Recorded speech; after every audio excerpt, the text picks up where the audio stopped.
Tony, first of all, sad place. I have to start with the news about Corey Evans. What sort of a blow is it for you? Well, listen, first and foremost, it's a blow for Corey. I think he's been amazing at this club since he came. I think he's been very central to,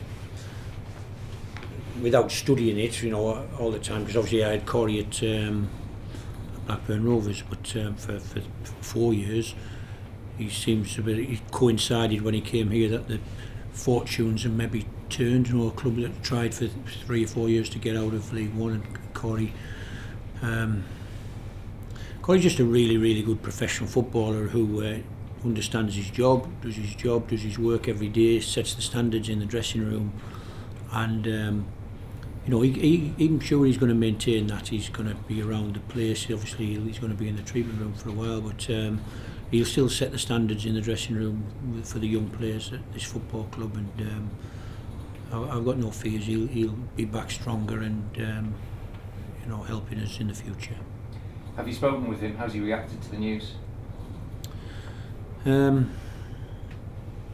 I haven't personally spoken to him. I think I took it pretty badly, to be honest. It's I went through a situation with Bradley Dack, a lad who was doing really well, as Corey's doing really well at this club, and it's really a personal thing, really, when you see it.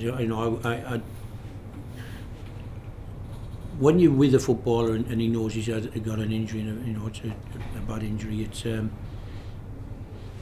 it's tough, because I think you have to, especially if you've had 1 or 2 injuries in your career, you're going to spend a lot of time in the treatment room. You're going to spend a lot of time away from what you want to do with the players and the banter with the players and out on the grass and doing stuff. So, but he'll cope with it fine. I'm sure he will. I think what footballers do is push the reset button somewhere behind their ear here and go, right, we have to get on with it now. I know it's going to be a long journey, and but we'll get the work done, because that's what they do every day. From your point of view, not only was he your captain and kind of a sort of setter of tone, but he's also kind of one of the adults in the room in what's quite a young team. From that respect, are you sort of concerned about his loss as well?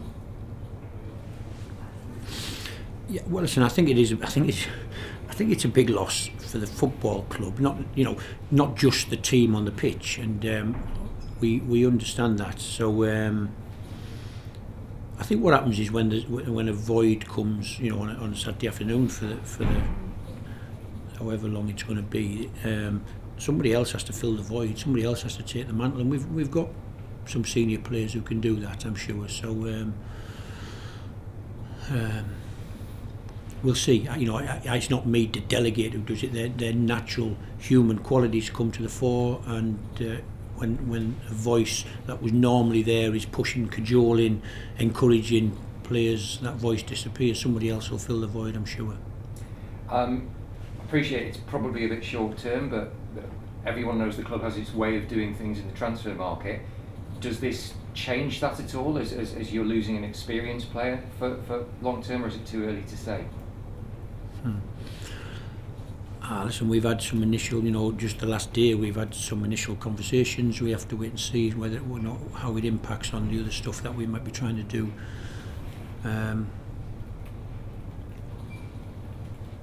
It wasn't really a position. We tried to bring extra competition with PierreEmerick Aubameyang, and now the news about Corey.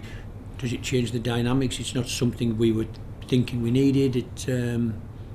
We're pushing on with other areas of the pitch, but we've got a few days to potentially look at it and see if there's, if it's something can be done. We'll wait and see. I don't sit here thinking, right, everything's stopped and we're now focusing on that. Watching Pierre today in training, he looks to me like he's full of energy. He's got a lovely left foot. He brings good balance to the squad, and it's just that he hasn't played a first team game yet in his life, and so that's not really a replacement. Of course, he was brought in as a supplement to the good players, the likes of Corey and Dan Neil and Edouard, who's still a boy. We've got to be careful that we don't end up with a load of kids playing in centre midfield, such a crucial position in the team. you've kind of answered a bit about what you hope Pierre will bring to the club, but I suppose from what you're saying there, he's not the immediate answer to this problem. No. He doesn't do what Corey does. He doesn't have discipline, play about him and sit behind the ball and break up counter-attacks. He's a footballer who wants to get on the ball and play passes and drive with the ball and run with the ball and get in and around the box. And and he's a young boy, and it's really difficult to bring natural discipline that 400 or 500 games in a career might bring you. So Pierre, with again total respect to Pierre, he's not really a replacement for Corey. He was brought in to supplement the midfield we had, and we'll have to see what the next few days brings to see whether there's an opportunity to bring a similar type of footballer as Corey in or not.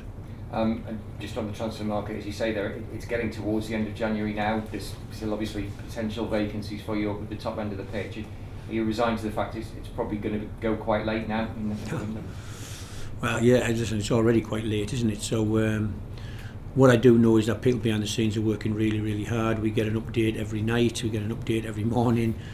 Conversations are going on pretty late into the night, and but as I said to you last week, deals are never easy to do. You know, the clubs that are wanting to loan players out or sell players always want top dollar, and if you're the buying club or the bringing in club, you want to do it, most cost effective as you can, and it's a balance. And so no deals are easy deals unless you have got so much cash. It doesn't matter. You ask the price, they give you the price, you pay the money. And that's obviously not where we are. We are trying to grow the club, as we've said, bring in young players who can help us in the future.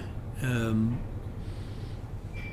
I think it's also pertinent to see, if we can find the right player who can help us today, now, for the next 18 games, would also be helpful as well. But not at the expense of the young players that we bought and are trying to polish up and try and make into Sunderland AFC footballers long term. So and that'll be the balance really between winning games and developing players. We've talked about that, and that's always the coach's dilemma, I think, between trying to win football matches and trying to develop players, and we'll try and get that balance right if we can. I'll let Mark do the FA Cup stuff. Thank you. Hi Tony. Just before talk about Fulham, talk about developing players, and one of the big success stories of the season has been Dan Neil, and that must give you, with all that you did at Blackburn, a lot of pleasure to see the development of young players sort of growing in confidence and experience.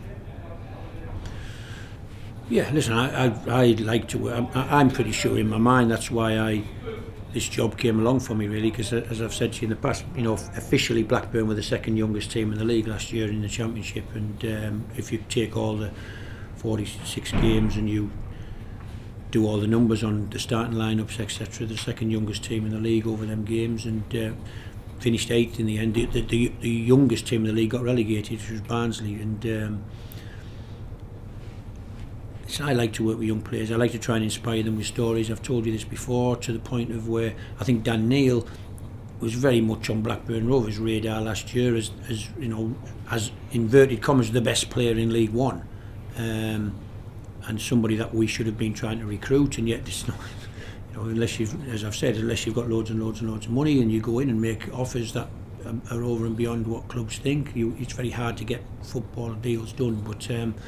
But delighted that Dan's progressing, as I think some other players are progressing as well, and just giving them a bit of confidence, a bit of love, a bit of belief that we can be a good team, and and their performance level brings the support base on board, and it's great to be playing football, in front of 40,000 crowds as a young guy doing well, and it goes hand in hand. I think hopefully we can continue to do reasonably well, and the fans understand where the club is at the moment and what we're trying to achieve, and they're supportive behind it. So yeah, it feels as if the young players in the team are in a good place and trying to enjoy their football. Well, there's a real template, it seems, at the club of getting young players in, developing them, and then they've got that sell-on value, I suppose, ultimately. But with the injury to Corey, does that sort of emphasise that actually perhaps haven't got quite as many of the older heads as many Championship clubs do have? Yeah, I think it's a fair comment, because statistically we are a very young team. But we do have, we have Danny Bath and we have Bailey Wright and we've got Pritch and we've got Luke O'Neill, who are not kids anymore. They're probably in the prime of their careers or getting there, and Luke O'Neill is 27, Pritch somewhat similar. They're a good age for a footballer. So it's not.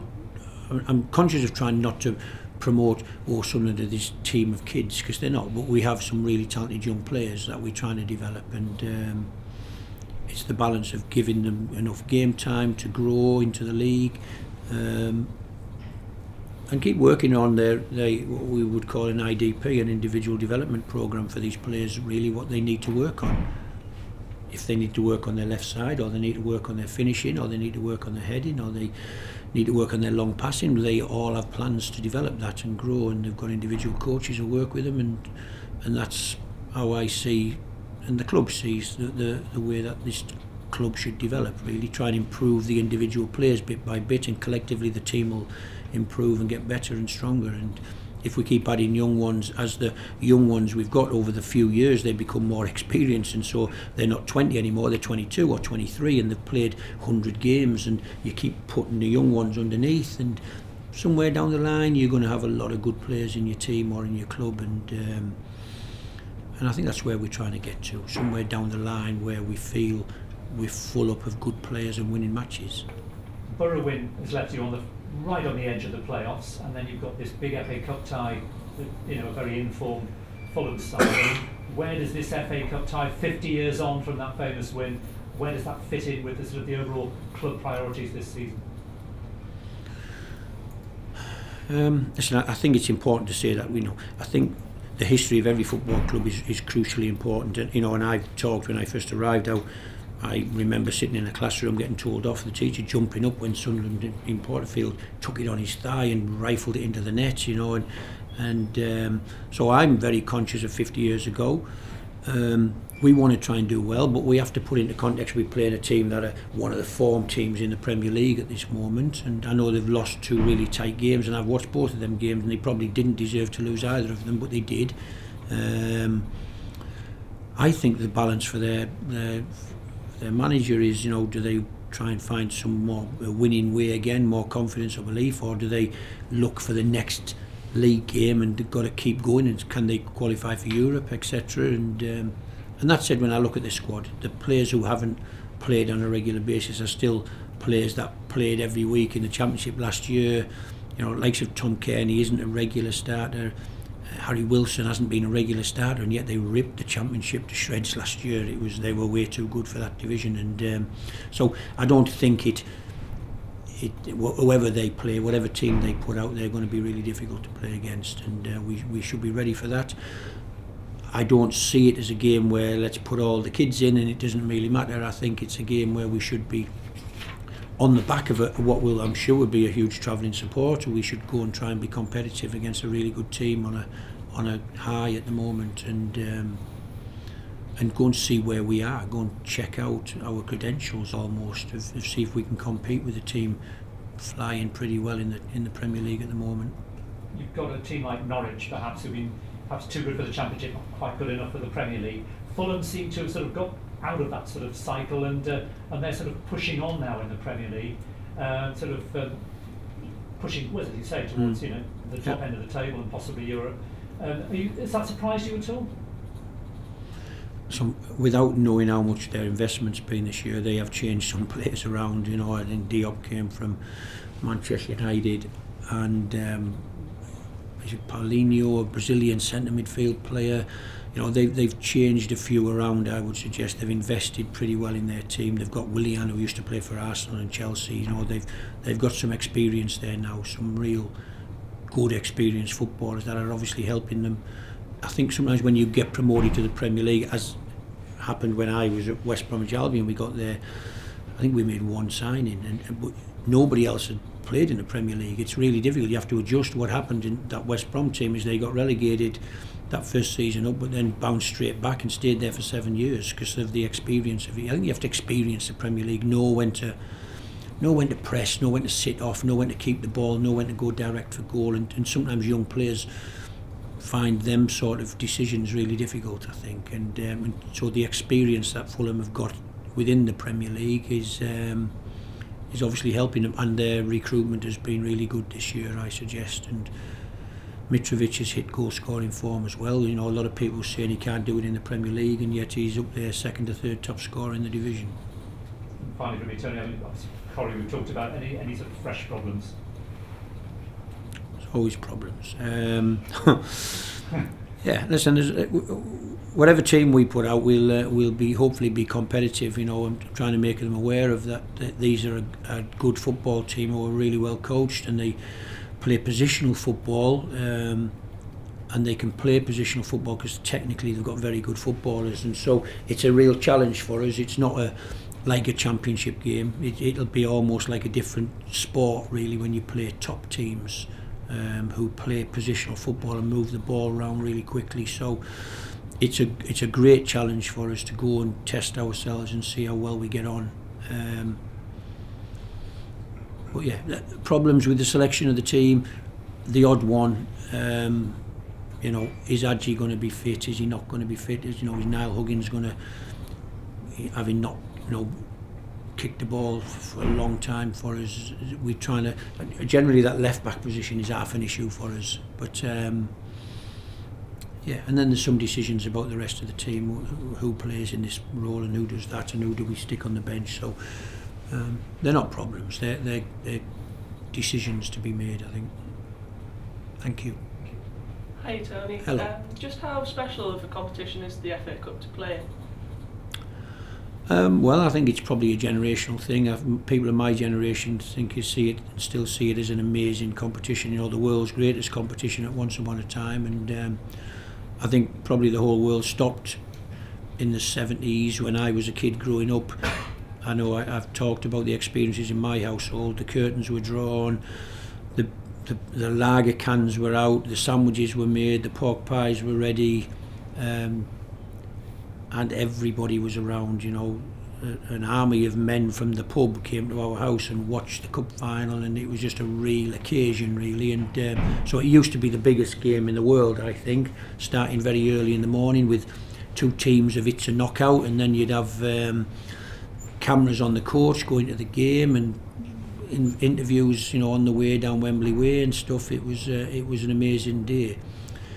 Here we are, generations on, and it doesn't feel as important. It's another game, even to the point of where you get changed to a 5 o'clock kickoff not too long ago, and it seems almost sacrilege to do that, but yet. You know, Man United missed the competition one year because they went off to South America to play a World Club game. So, but I think anybody who really loves football, it's still a massive tournament. It's still something you should want to try and win. I know the debate is always around the Premier League clubs who are sitting mid-table. Why on earth do they rotate when they can't get relegated? They ain't going to finish in Europe, and so why haven't they put a full-strength team out to win the FA Cup? And yeah, it seems to be every year you have that story of how many changes each team, and teams in the Championship do the same. If they think they've got a chance of the playoffs or a chance of promotion, why would they risk FA Cup? Because they're probably not going to beat Man City or Liverpool or Arsenal or Chelsea somewhere down the line. Yeah, we'll see. We'll go on and respect the competition and give it our best shot. And with that as well, obviously you said before that you don't want Sunderland to sort of be known as the team of kids, but surely going to a Premier League side and playing on Saturday is going to be a really good experience for them. As long as it is a really good experience, yeah. It's listen, I'm wary of mentioning it, but my very, very young Blackburn Rovers team, who had a man sent off after 14 minutes, I think, ended up losing 7-0 to Fulham. And that wasn't a very good experience playing against a really good team. And so, you have to get a balance in your football team. You have to put some men in a team who, when the going gets tough and your back's against the wall and they've wave after wave of attacks on top of you, you've got to know how to resist it and have some resilience in your team. So, yeah. But we will go, and hopefully it is a good experience for the young players, and it's a great test for us all to go and test ourselves against a team doing really well in the Premier League.